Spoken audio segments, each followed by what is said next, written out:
Welcome back to Climate Voters Tonight. This is our 4th episode, and we are so thankful to see so many of you back with us again as we cover the most important climate news from the past 2 weeks. And we've got a great show for you tonight. We'll begin with a look at the latest IPCC report and what it means for our future. Then we're going to dive into one of this year's most consequential elections for climate action, which is in April? That's right. On April 4th, voters across Wisconsin will head to the polls to pick their next state Supreme Court justice. I'll run through why this is a climate race for both the Badger State and the rest of the country. Then we're going to turn to a viewer question about how Washington State's new Cap and Invest program compares to the Northeast's Regional Greenhouse Gas Initiative. And last, we'll look ahead at the Republican Dirty Energy Package, what's in it, and when we expect it to see action in the U.S. House of Representatives. Let's get started.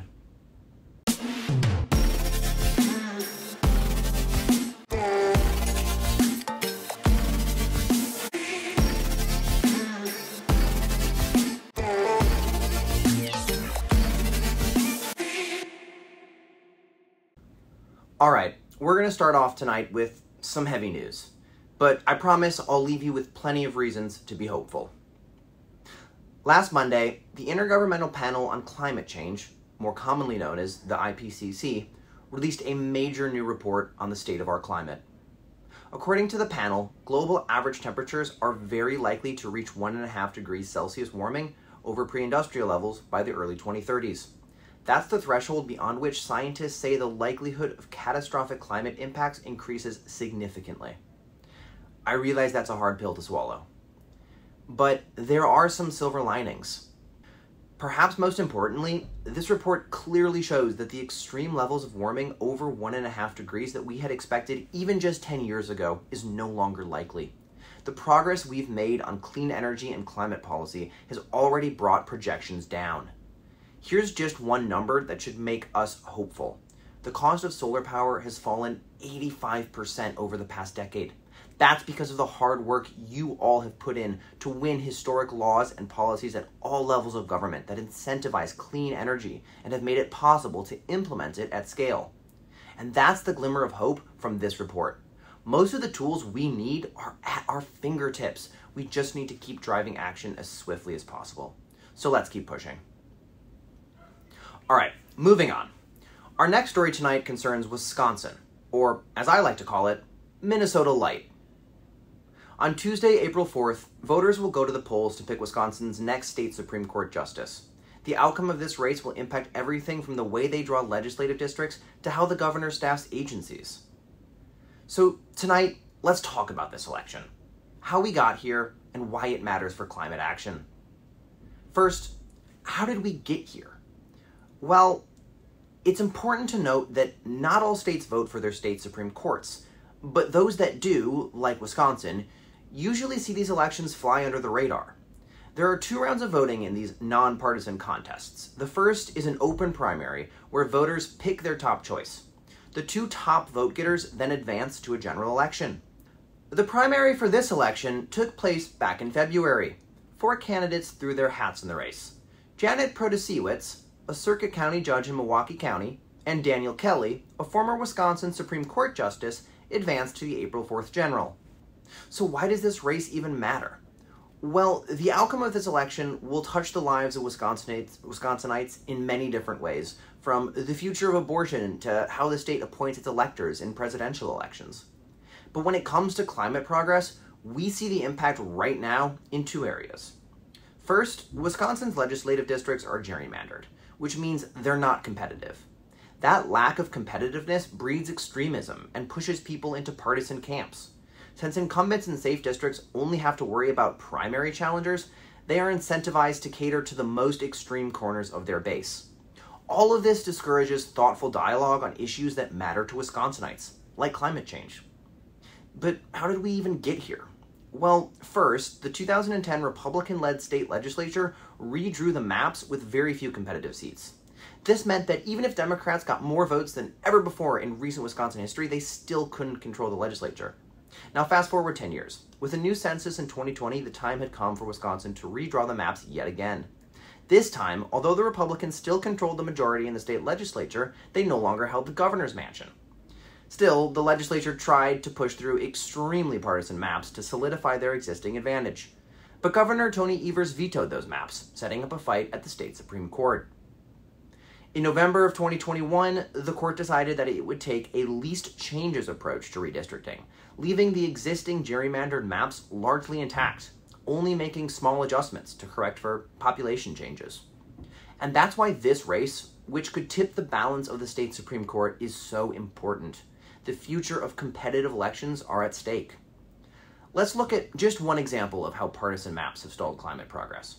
Because one party has had an ironclad hold on the legislature, they have been able to block every recommendation made by former Lieutenant Governor Mandela Barnes's climate change task force.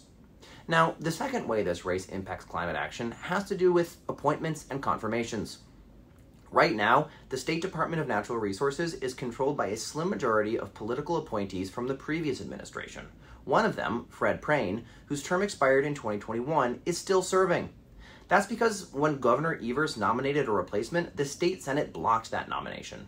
Then the court stepped in, narrowly ruling that until the state Senate confirmed a replacement, Prayne could continue serving. This ruling opened the door for the Senate to drag their feet and continue blocking this nomination and potentially others. Since his term expired, Prayne has still been voting with the majority to scale back protections against harmful chemicals known as PFAS. That's why this race is so important for the future of clean air and clean water. If you'd like to get involved, EDF Action will be hosting a phone bank to Wisconsin voters, so reach out to events@edfaction.org to learn more. All right, moving on. In the last episode, we learned all about Washington's Cap and Invest program, but EDF Action member Lori from North Carolina asked a question about how this compares to Reggie. Let's get into it. First, what is Reggie? What does it stand for? Reggie is the Regional Greenhouse Gas Initiative, which is a market-based climate program that 12 different Northeast and Mid-Atlantic states participate in. The program started in 2005.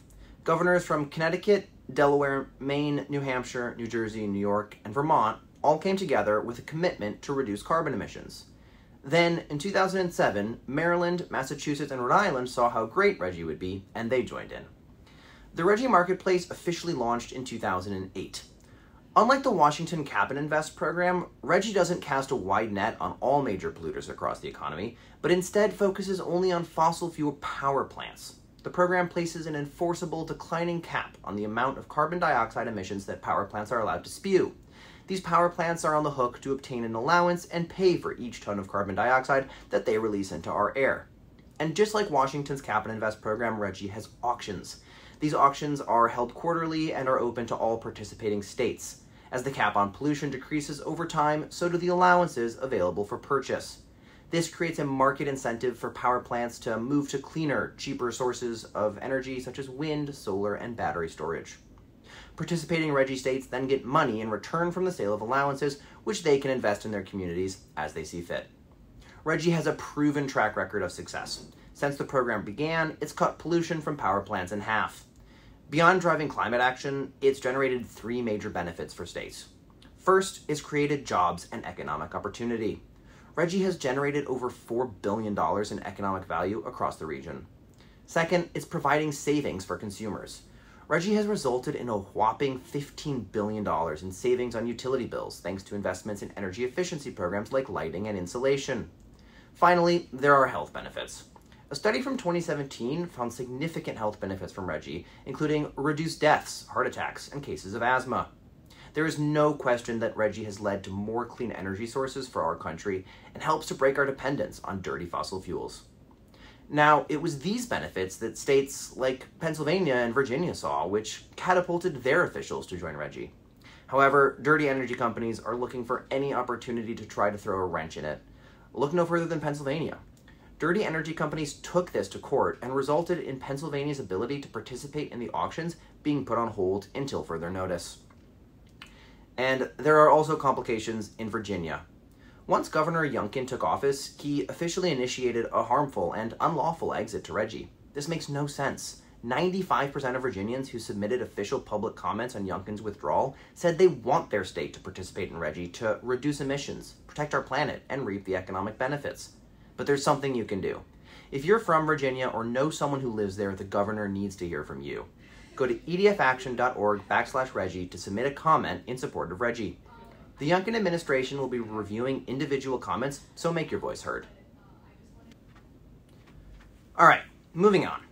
Now, we're going to spend just a few minutes previewing the dirty energy package.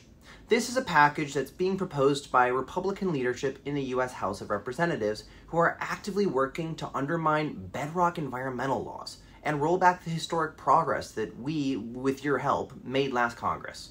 To put it simply, this is a giveaway for big polluters. So what's in this dirty energy package? Well, it contains a ton of harmful provisions. First, it would repeal several of the clean energy initiatives and transformative programs that were passed last Congress, programs that are already accelerating clean energy production across the country. It would also repeal the methane emissions reduction program and the greenhouse gas reduction fund, both of which will reduce climate pollution and clean up our air, and were just passed last Congress.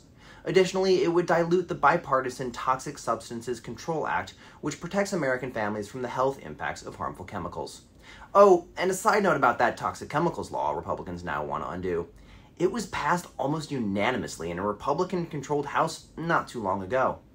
All in all, the dirty energy package would slow our transition to a clean energy economy, harm our communities, and dismantle critical safeguards limiting our exposure to harmful chemicals. But the fight is just beginning. We need you to use your voice right now before the bill comes to a vote on the House of Representatives floor. Go to edfaction.org/act now to tell your representative to vote no. We're anticipating that the bill will go to the floor as soon as this week, and once it's on the floor, members will not only vote on the main bill, but on what could be a slew of good, bad, and terrible amendments. But don't worry, we plan to follow it very closely and report back with an analysis of the good, the bad, and the ugly. Now, let's turn to the headlines. The biggest one for us and for our environment is that tomorrow, March 28th, is the deadline to submit comments for the U.S. Environmental Protection Agency to set strong rules on soot. I know you've been hearing us talk about this for weeks, but it's truly important that the EPA gets this right. That's why if you haven't already, please go to edfaction.org/soot to add your voice. The EPA needs to hear from all of us in their rulemaking process. All right, that's all from us this week. Thank you so much for tuning in. We really appreciate it. Climate voters, unite.